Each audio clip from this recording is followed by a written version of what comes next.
Ngayon heto ako, hawak ang baso ng kape. Iniisip kung saan ba ako nagkamali. Naaalala mo ba, Mare, noong unang pinakilala? Sabi niya ako raw ang pinakamasayang nakilala. Todo post pa sa social media, todo sweet sa harapan, pero sa likod pala'y iba ang kinakausap ng palihim. Ako'y itong todo suporta sa bawat pangarap niya, habang siya'y unti-unting lumalayo sa akin pala. Hindi ko lipansin ang daming kulang bandila, dahil sobrang bulag ako sa pag-ibig na dala. Mare, hawakan mo muna ang balikat ko, baka mapaupo ako sa sobrang hilo. Hindi ako galit, hindi rin ako bitter, na tauhan lang talaga sa taong magaling magpanggap. Mare, pasampal nga, baka nananaginip pa. Akala ko'y habang buhay, eksena lang pala.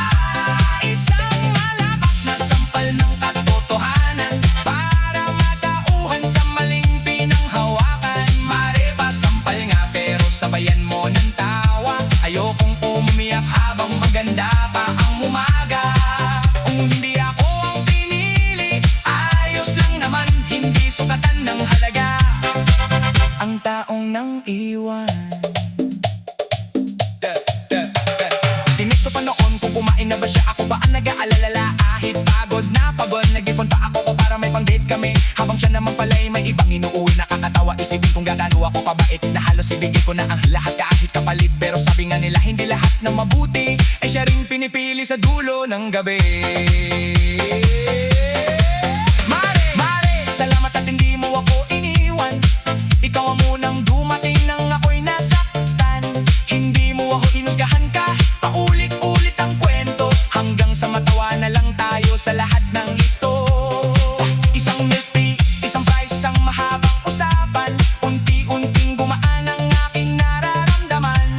Doon ko naisip na mas mahalaga pala ang mga taong hindi umaalis kapag may problema.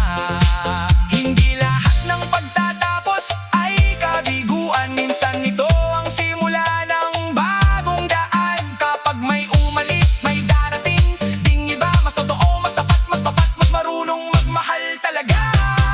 Hindi na ako hahabol sa taong ayaw manatili, mas pipiliin kong mahalin ang sarili. Dahil ang puso kahit ilang beses masaktan, marunong pa rin bumangon at muling lumaban. Yo, Mare, relax lang, huwag kang magpatalo. Hindi lahat ng umalis ay dapat habulin pa, bros. May kalang taas noo, lakad ng diretso, mas bagayo ang saya kaysa sa drama at stress mo. Kung niloko ka, mamanayaan mo na siya. Darating din ang araw na pagsisisihan ka, habang ikaw ay busy sa pag-abot ng mga pangarap. Siya na may magtataka kung bakit ka nawala agad.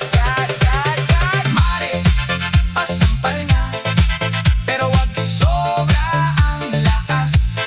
Baka pati makeup ko ay mawala sa bagsak. Sampal ng realidad ang gusto kong maramdaman, para tuluyan ng makawala sa nakaraan. Mare, pasampal nga, sabayan mo ng halakhak, mas masarap mabuhay kapag puso'y hindi wasak. Ngayong alam ko na ang tunay kong halaga, hindi na ako babalik sa maling akala. Mare, salamat sa bawat payot yakap. Ikaw ang kaibigang hindi kailanman tatalikod sa hirap, kaya simula ngayon wala nang iyakan. Tatawanan na lang natin ang lumipas na kabanata. Mare, kung muli akong mabighani, paalalahanan mo ako. Kapag masyado na akong bulag, urutin mo ako. Kapag sobra na akong umaasa, tawanan mo muna ako.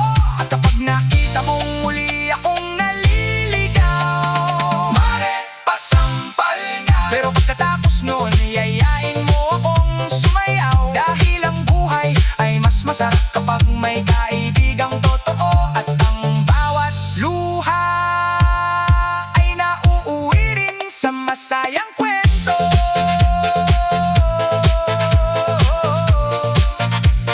Mare, pasampal nga, pero pagkatapos nun, yayain mo akong sumayaw. Dahil ang buhay masarap kapag may kaibigang totoo. At ang bawat luha ay nauuwi rin sa masayang kwento.